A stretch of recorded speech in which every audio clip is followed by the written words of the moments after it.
dan mengurusi dan seluruh ahli jalan kuasa Masjid Taman Bukit Indah, tuan-tuan guru, para asatizah, datuk-datuk, datin-datin, tuan-tuan dan puan-puan, mudah-mudahan kita semua dirahmati Allah Subhanahu wa taala. Alhamdulillah, alhamdulillah, syukur pada Allah Subhanahu wa taala dah pun dapat kita bersama dalam rumah Allah yang cukup indah ini menunaikan solat zuhur berjamaah. Mudah-mudahan Allah terima solat berjamaah kita. Dan solat zuhur berjamaah itu adalah solat fardu, solat zuhur fardu. Maka yang fardu itu akan dilipat ganda sampai 70 kali ganda. Yang sunat dilipat hari fardu, yang fardu dilipat ganda sampai 70 kali ganda. Jadi ini antara gandaan pahala yang hanya terdapat dalam bulan Ramadan. Sama macam pergi ke Mekah. Di Mekah pun kalau sembahyang dilipat ganda sampai 100,000 kali ganda. Kadang-kadang kita tak pelik orang balik ke Mekah harap tak datang masjid surau. Sama juga kita pun tak pelik bila dah habis Ramadan ada orang tak datang dah surau masjid. Sebab apa? Sebab mungkin mereka buat matematik dengan Allah Ta'ala. Mereka kira matematik dengan Allah Ta'ala, maknanya kiraan sudah banyak, benda dah banyak, maka buat apa lagi tak datang selepas itu. Jadilah kita hamba Allah, jangan jadi hamba Ramadan. Jadilah kita hamba Allah, jangan jadi hamba Ramadan. Kalau kita benar hamba Allah, maka kita akan tekun dan terus ibadah. Kita akan istiqamah beribadah meskipun Ramadan akan selesai, akan habis. Walaupun hari ini baru hari yang kedua tuan-tuan, tapi kita dah sebutkan begini supaya kita nak kualiti bukan kuantiti. Sekarang kita dah hari yang kedua dalam bulan Ramadan. Apakah kita dah masuk juzuk yang kedua? Atau malam ini kita dah pun bertadarus untuk juzuk yang ketiga? Bagaimana dengan akaun Al-Quran kita? Banyak mana akaun Al-Quran yang kita buka dalam bulan Ramadan? Kita buka sebanyak mungkin tuan-tuan. Mesti ada akaun yang kita buat bersama dengan ahli keluarga kita. Mesti ada akaun persendirian. Mesti ada akaun yang kita buka dekat masjid surau, akaun tadarus. Pokoknya bukalah akaun Quran sebanyak mungkin yang kita boleh buka. Macam mana manusia ada yang berbangga banyak di akaun bank dia, macam tu jugalah kita biar banyak akaun Al-Quran. Malangnya kadang-kadang orang yang bangga dengan akaun bank yang banyak tu, duit dia tak ada pun dalam bank.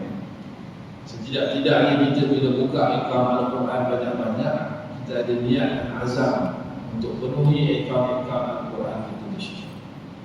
Ingat tuan-tuan, Ramadan Allah Ta'ala tak perkenalkan sebagai bulan puasa. Sebab puasa ini dalam ayat yang masyhur, ayat 183 surah Baqarah tu, Allah gandingkan puasa dengan takwa. Ya ayyuhalladzina amanu kutiba alaikumus shiyam kama kutiba alal ladzina min qablikum la'allakum tattaqun. Bila mana Allah Ta'ala perkenalkan tentang Ramadan, Allah perkenalkan terus tentang Al-Quran.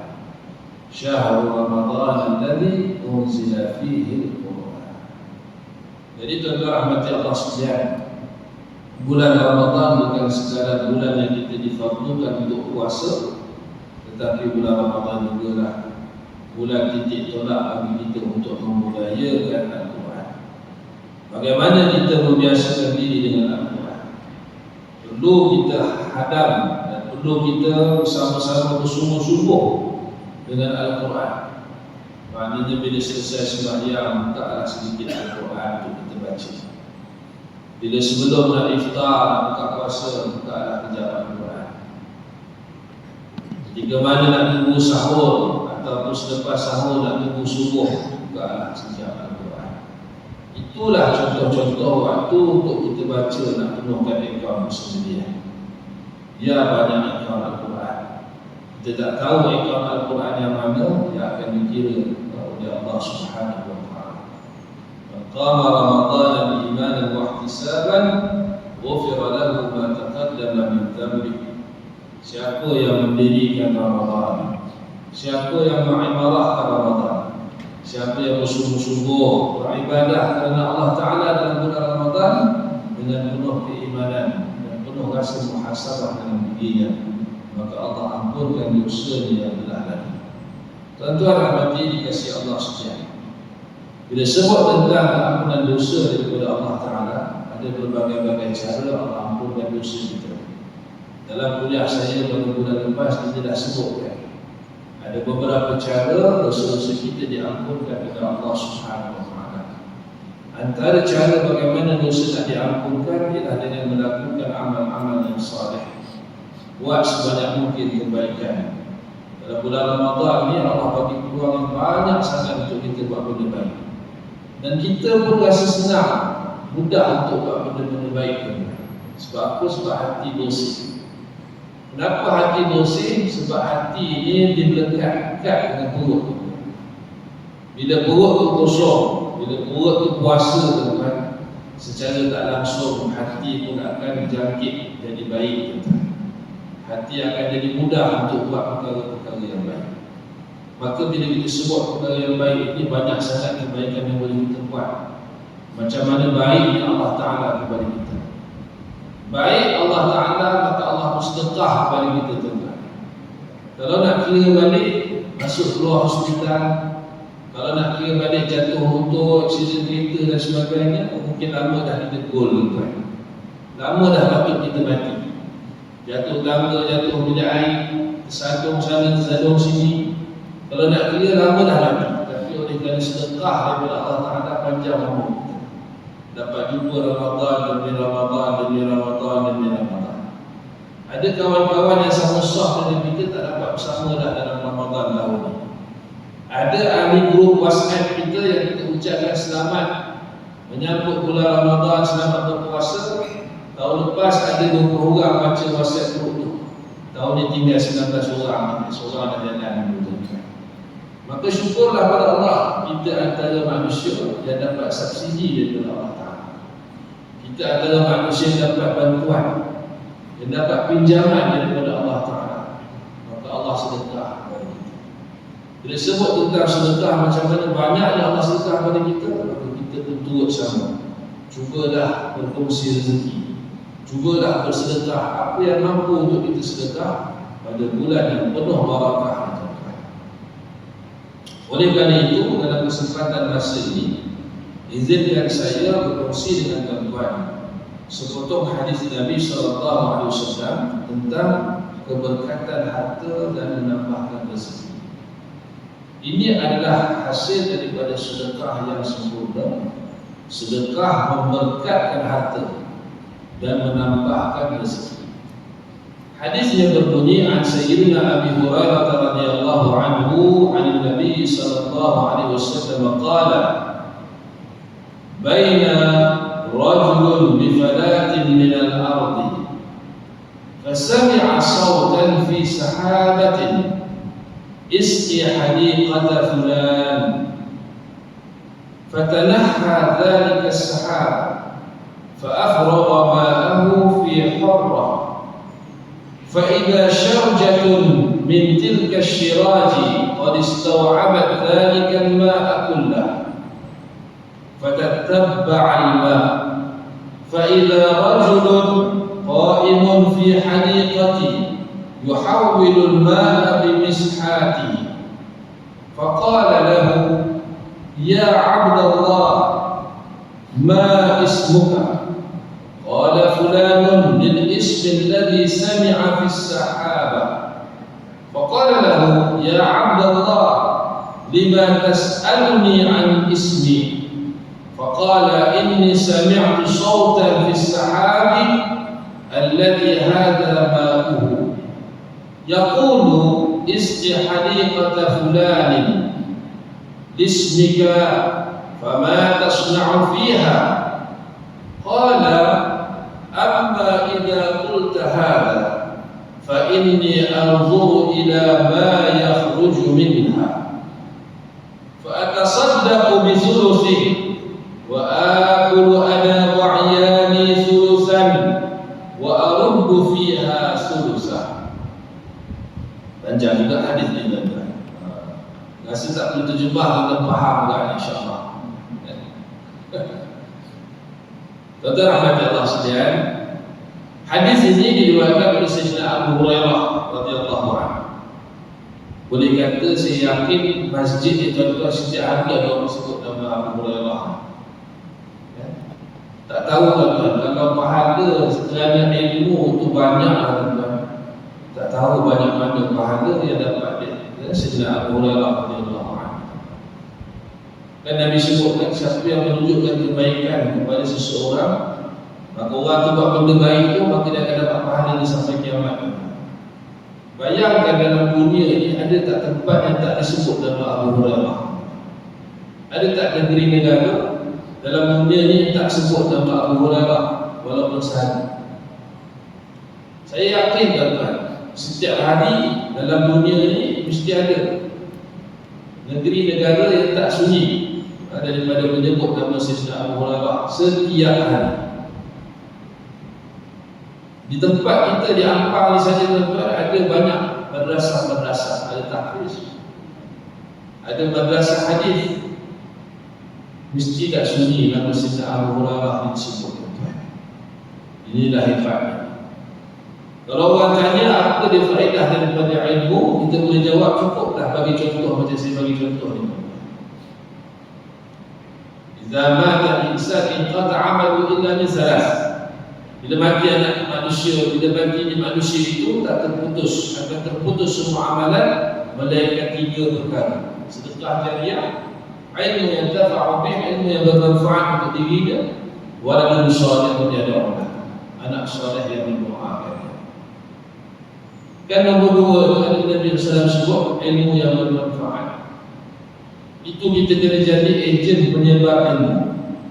Kita kena jadi orang alim. Kita kena jadi da'i. Kita kena jadi pendakwah tuan-tuan.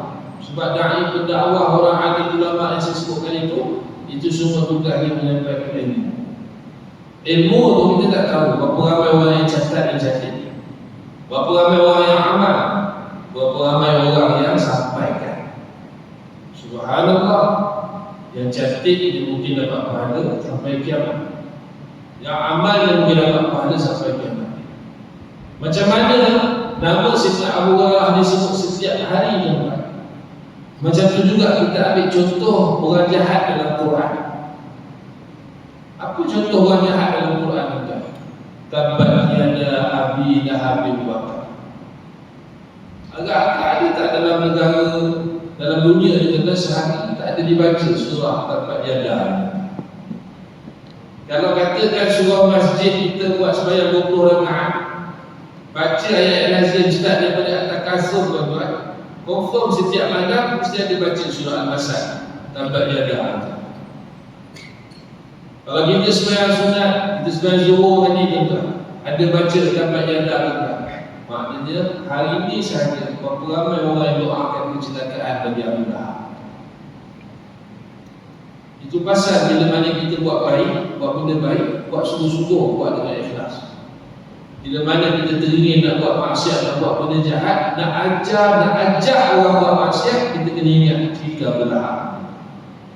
Jangan kita jadi ejen buat benda-benda yang jahat sampai kiamat, sedap-sedap kita dapat dosa kejahatan yang pernah kita buat.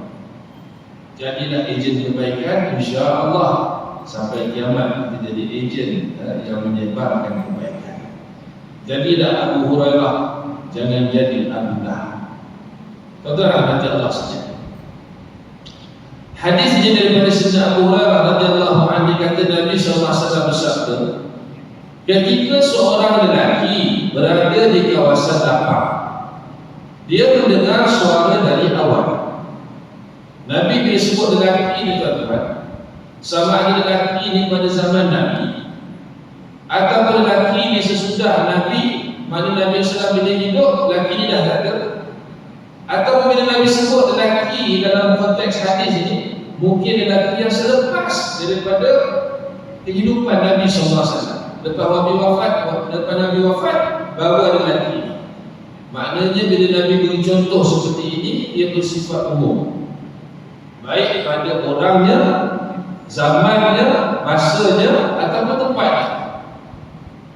Jadi bila kita baca hari ini, ketika seorang lelaki, mungkin lelaki ini pikir,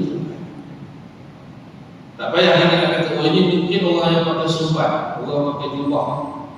Ini mungkin orang yang banyak yang punya amal soleh yang dibuat, ini mungkin sahabat Nabi. Maka ia bersifat umum. Itu Nabi kata, ketika seorang lelaki berada di kawasan lapang, dia mendengar suara dari awan. Siramilah kebun si fulan. Macam mana dengar suara dari awan ni? Macam mana dengar suara dari langit? Wallahu a'lam. Jadi kalau kita katakan suara dari langit, suara malaikat, maka lelaki yang dimaksudkan oleh Nabi SAW ini mungkin Nabi juga. Sebab dapat wahyu daripada perantaraan malaikat. Tapi kalau kita katakan lelaki orang soleh, tak mustahil seorang soleh itu dapat suara daripada mana pun. Kadang-kadang dalam mimpi, kadang-kadang tengah duduk dengan dia hari, terbenung macam terlelap sekejap, dengar dapat satu suara. Bukan mimpi tapi dengar suara desing dekat telinga. Jadi suara-suara macam ni adalah bersifat umum. Dan Nabi tak sebut pun dia ni seorang Nabi Rasul ke, seorang waliullah ke. Tetapi yang Nabi sebutkan, seorang lelaki duduk kat kawasan lapang, dengar suara dari langit. Apa kata? Siramilah kebun si fulan. Suara itu berbunyi, siram kebun si fulan. Kemudian awan itu pun beredar, lalu menurunkan air ketika cuaca panas. Maknanya lepas awan kita jalan, wallahu a'lam, mungkin ada awan lain ataupun tanpa awan turunnya hujan. Ini semua kuasa Allah tuan. Itu kata hujan panas. Istilah hujan panas dia nak menunjukkan bahawa kuasa Allah Ta'ala. Bukannya nak kena tunggu awan datang, awan besar, awan dah gelap tu baru nak turun hujan. Ya, macam kita sekarang lah tuan-tuan, Allah uji panas. Allah uji panas. Ada orang suka panas. Berlis, kedah lagi panas tuan. Ada orang yang ada benda apa kan, dia nak hujan. Doa lah dia minta hujan. Ada yang belah berlis, toki-toki harum manis tak nak hujan sekarang ni. Dia kata harum manis ni makin panas makin sedap, makin manis. Saya tak tahu, saya bukan pengusaha harum manis. Tapi saya dengar cerita macam tu. Janganlah Ustaz doa hujan, kita orang suka panas dia kata. Banyak ke pokok kah? Tak banyak, ada 20 batang dia kata. Masya Allah. Dia tak 20 batang, macam mana dapat? Adalah kat 100,000 kalau musim tu. 20 batang harum manis. Kalau jual tak 100,000 bila musim kita. Apa dia tak jaga, dia tak balik sungguh-sungguh buah. Asal lori lalu dia panjang pokok ke rumah. Tuan-tuan rahmat Allah sekalian.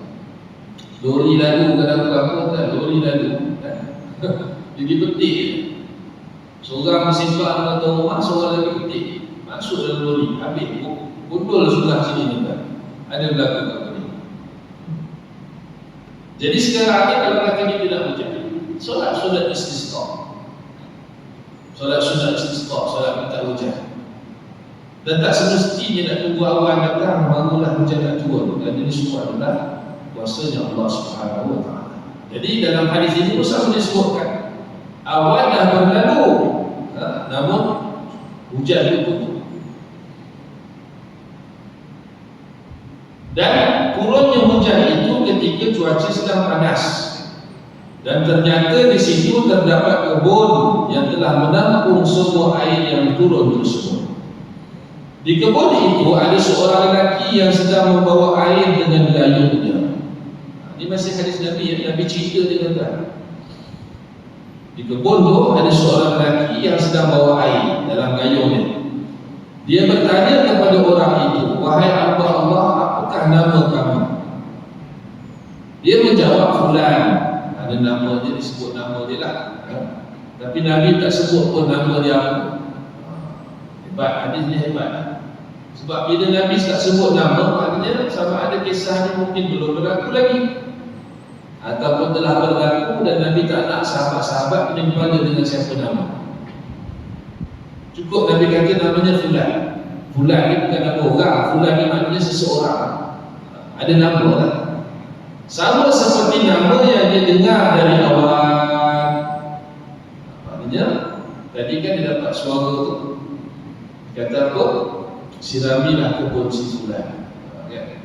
Orang ni pun bila sedar dia tengok-tengok awan tu berlalu, hujan turun, dia dapat tak ada air, dia pun jalan dengan air. Lalu satu kebun, kau nama siapa? Nama aku Fulan. Nama aku seperti mana ada sebut dalam suara yang dengar dari langit tadi lah. Dia bertanya kembali. Dia ada seorang lelaki ni yang dapat suara daripada langit tadi, tanya kepada tukang kebun ni, wahai hamba Allah, mengapakah kamu bertanya tentang nama saya? Dia menjawab, tadi saya mendengar suara dari awan, yang mana ini airnya yang diturunkan oleh awan tersebut. Maknanya tadi saya duduk dekat tengah panas tu, awan datang, awan pergi. Sebelum dia pergi, awan tu cakap, siram air dekat kebun si Fulan. Saya pun datang, jalan-jalan saya jumpa awak ni. Awak nama siapa? Awak punya nama sama macam suara nama yang saya dengar adalah ketika mana saya dengar daripada langit tadi. Maka dia cerita balik kisah ini kepada tokek kebun ni. Siramilah kebun si Fulan. Lalu nama kamu yang disebut, apakah yang kamu lakukan di dalam kebun kamu? Dia nak tahu rahsia dia. Kamu buat apa ni sampaikan ahli langit suruh aku siram pokok, siramkan kebun kamu ni? Dia menjawab, oleh sebab kamu berkata seperti itu, maka sebenarnya saya mengambil apa-apa yang tumbuh dari hasil kebun itu, lalu sepertiga darinya saya sedekahkan, sepertiga lagi saya dan keluarga saya makan, dan sepertiga lagi saya kembalikan untuk urusan menyelenggara kebun tersebut. Jadi tuan-tuan rahmati Allah sekalian, ini yang kata wa may yattaqillaha yaj'al lahu makhraja. Siapa yang bertakwa kepada Allah Subhanahu wa taala, maka Allah Taala akan sediakan baginya banyak pintu rezeki, banyak jalan keluar daripada kebelut ekonomi ataupun kebelut perniagaan dan sebagainya. Wa yarzuquhu min haitsu la yahtasib. Dia akan dapat rezeki daripada rezeki yang tak ada sangka-sangka. Dia sendiri tak fikir itu akan dia dapat rezeki daripada benda tersebut, tapi Allah Ta'ala dah susun semua begini. Dan ini antara contohnya tuan-tuan, seorang yang mana mengusahakan hartanya. Kalau dalam hadis ini cerita pasal kebun, daripada kebun itu dia akan bahagikan kepada 3 bahagian. 3 bahagian ini sangat banyak dalam kehidupan kita ya tuan-tuan. Ini yang sedang kita puasa sekarang. Imam Ghazali ajar pada kita, dalam perut kita mesti ada 3 bahagian. Ada bahagian makanan, ada bahagian air, dan ada bahagian udara. Jaga 3 bahagian dalam perut ni, insya-Allah kita sihat. Malam pun bahagi 3. Ada bahagian untuk kemasyarakatan. Kemasyarakatan ni ikutlah nak lepak kedai mamak atau sembang kawan-kawan, mesyuarat masjid tu, kuliah maghrib tu.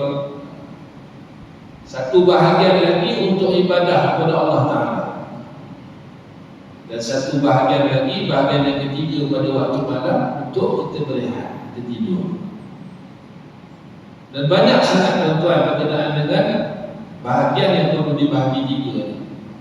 Termasuk dalam hadis ini Nabi sebutkan lelaki yang barakah ini mendapat harta yang barakah ini kerana dia sendiri membahagikan hartanya kepada 3 bahagian. Bahagian pertama dia kata iaitu untuk dia bahagikan, bahagian pertama itu untuk sedekah. Sedekah dulu tuan-tuan. Sedekah dulu pertama. Yang kedua untuk ahli keluarga. Yang ketiga untuk maintenance, untuk meneruskan dia punya operasi itu. Saya sebut berkali-kali, yang pertama sedekah dulu. Kenapa tuan-tuan? Kita dalam bulan Ramadan ni, bila mana kita nak bersedekah, yang sedekah tu portion paling pertama sekali kita kena bagi ke orang. Bagi ke orang masa tengah lapar ni tuan-tuan. Bagi ke orang masa kita rasa kita boleh hentam sampai satu malam nak makan ni tuan-tuan. Jangan bagi masa kita rasa kita tak habis nak makan. Jangan bagi lebih-lebihan tuan-tuan. Saya mengusahakan sekolah tahfiz. Saya ada tahfiz di Bomba tu. Benda macam ni yang saya selalu bagi tahu ke anak murid saya dan guru. Sebab bulan Ramadan banyak kita dapat makanan-makanan pada pukul 7 malam, 7 petang baru sampai makanan. Biasa 7 petang sampai makanan ni saya bagi tahu warden saya, tengok apa makanan tu. Tengok apa makanan. Kadang-kadang bazar Ramadan tak habis tuan, cari tahfiz. Minta maaf sekali. Bukan saya nak hina orang yang ada bazar Ramadan, bukan saya nak hina orang sedekah infak kat tahfiz. Tapi bagi yang terbaik tuan, jangan bagi yang lebihan, jangan bagi yang kita rasa tak habis. Nak jual tak laku, boleh cari sekolah tahfiz. Jangan buat macam tu. Nanti sekolah tahfiz kalau tengok dah basi tak makan, dia boleh campak dia buang kat luar depan sekolah.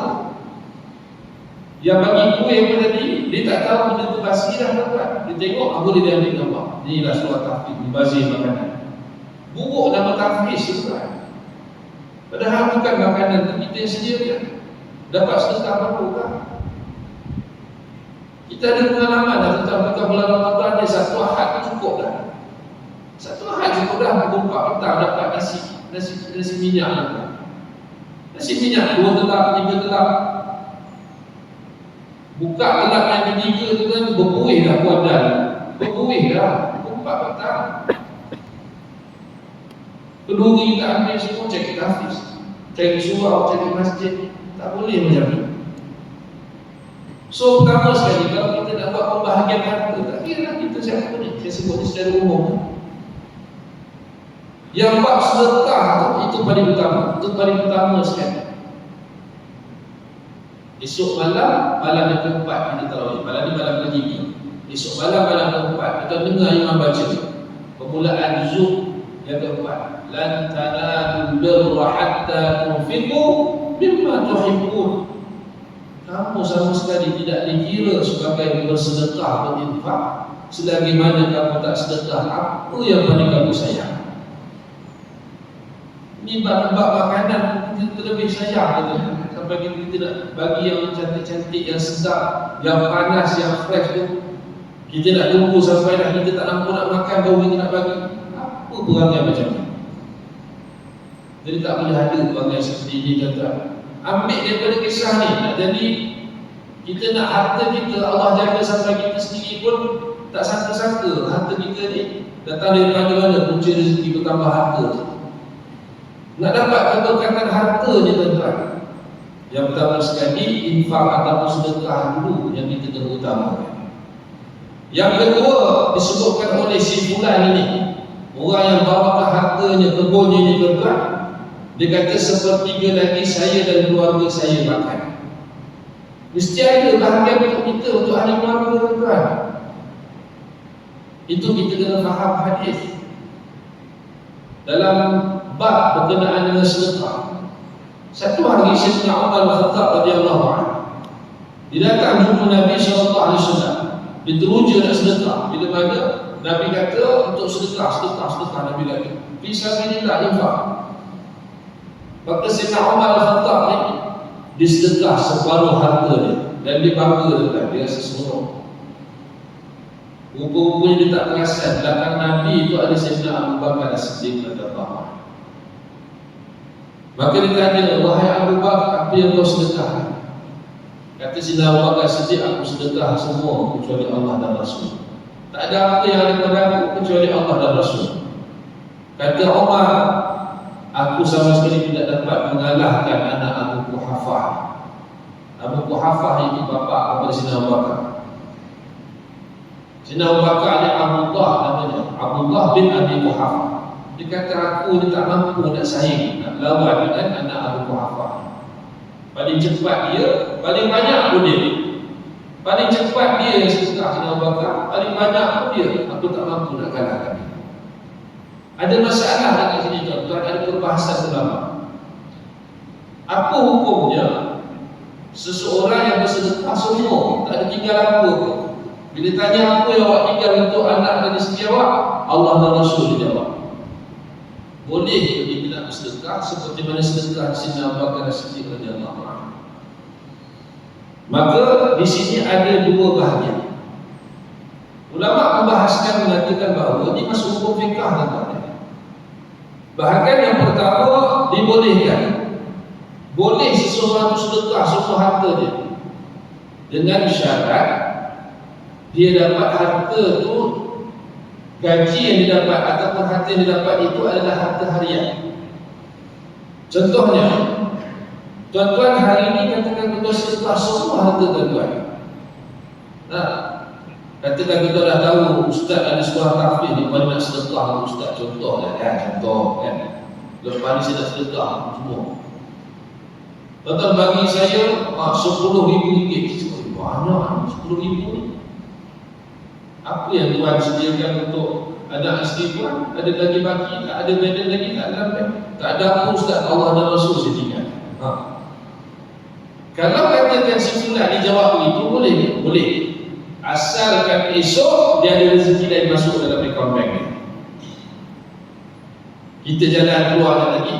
Nah, orang kata tak, fisabilillah, Palestin dia pun bilang kita bersedekah semua duit itu. Sedekah semua duit, tak ada tinggal dengan akaun bank QR lah, untuk transfer, buku cek habis licin tak? Boleh tak macam tu? Boleh, ulama fiqh kata. Tapi mesti esok ada rezeki lain masuk. Sama macam Sayyidina Abu Bakar Siddiq, sebab dia seorang peniaga yang sangat berjaya tuan-tuan. Dia sedekah hari ini, licin habis semua, esok dia akan dapat lebih pada itu lagi. Benda yang sama juga berlaku kepada Sayyidina Abdul Rahman bin Auf. Jadi kalau kita nak tiru sahabat-sahabat yang agung ni tuan-tuan, hati-hatilah. Kalau katakan kita tak mampu nak sedekah macam mereka tuan-tuan, maka kita sedekah pada Sayyidina Umar. Apa yang kau tinggalkan untuk anak dan isterimu, aku sedekah separuh harta aku ya Rasulullah. Mana separuh lagi tinggal untuk anak dan isteri. Kalau kita tak mampu juga begitu tuan-tuan, kita sedekah macam si fulan, bahagi itu. Ada bahagian sedekah, ada bahagian untuk ahli keluarga, dan ada bahagian untuk maintenance, untuk teruskan penyelenggaraan. Maka inilah adab sedekah. Haram hukumnya kita sedekah hari ini semua harta kita, dan esok kita pula minta sedekah. Tak boleh. Tak boleh dia akan jadi fitnah. Begitu juga tak boleh kita bersedekah, kita sedekah kepada bantuan tahfiz, bantuan anak yatim dan sebagainya, tapi dalam masa yang sama waris kita, ahli keluarga kita berlaga. Ahli keluarga kita pun minta sedekah. Ini hati-hati. Dia jutawan, kaya, duduk kat Ampang, duduk kat Indah, rajin sedekah, bantu saya sini-sini. Rupanya mak ayah dia buka puasa pun tak ada makanan. Buka puasa pun harap kesan daripada jiran. Mungkin ada. Kalau begitu dia punya keadaan dia tuan-tuan, dia perlu berhati-hati dalam bab sedekah. Bukannya dia tak boleh bersedekah, bukannya haram sedekah, tapi di mana aulawiyat, keutamaan dalam sedekah, siapa yang patut didahulukan. Tuan-tuan rahmati dikasihi Allah sekalian. Jadi inilah tiga bahagian yang patut kita dahului dalam bab sedekah. Yang pertama, biarlah kita dahulukan dalam hal sedekah dahulu. Jangan dah reject, jangan dah habis masa, jangan dah tak habis. Niaga bazar Ramadan kan, pukul 7 suku, 7.20 dah, kuih dia tak laku, yang lalat dah hingga 30-40 kali kita tuhan. Dia pun fikir, malam ni kat masjid ada tadarus ni, bawa pergi masjid lah. Betul. Tak boleh macam tu. Yang paling fresh, yang paling baik itu dah kena bagi kat masjid semua. Bagi kat tahfiz, bagi kat sekolah, bagi kat sedekah. Yang kedua, jangan lupa sedekah yang perlu kita beri untuk anak keluarga kita dan anak isteri kita. Kita ada peluang setiap hari untuk bersedekah sekarang itu. Hingga bahasa Ramadan, keluar masjid ada orang jual kuih, beli lah. Balik tu anak kita makan tu sedekah, tak bersalah. Dan yang ketiga dia tuan-tuan, mesti ada cara untuk kita simpan sedikit harta tu untuk kita rolling balik bisnes ke, maintenance kita kena jaga dan sebagainya. Wallahualam, mudah-mudahan tajuk hadis kita pada petang ini itu sedekah memberkatkan harta dan menambahkan rezeki, membuatkan kita lebih teruja untuk banyakkan bersedekah, mencantikkan lagi kualiti sedekah kita, khususnya dalam bulan Ramadan dan Mubarak insya-Allah. Saya ucapkan selamat berpuasa, selamat menghayati Ramadan, selamat memenuhkan ikram Al-Quran tuan-tuan dan puan, dan mudah-mudahan Ramadan ini Ramadan yang terbaik seumur hidup kita insya-Allah. Amin. Assalamualaikum warahmatullahi wabarakatuh.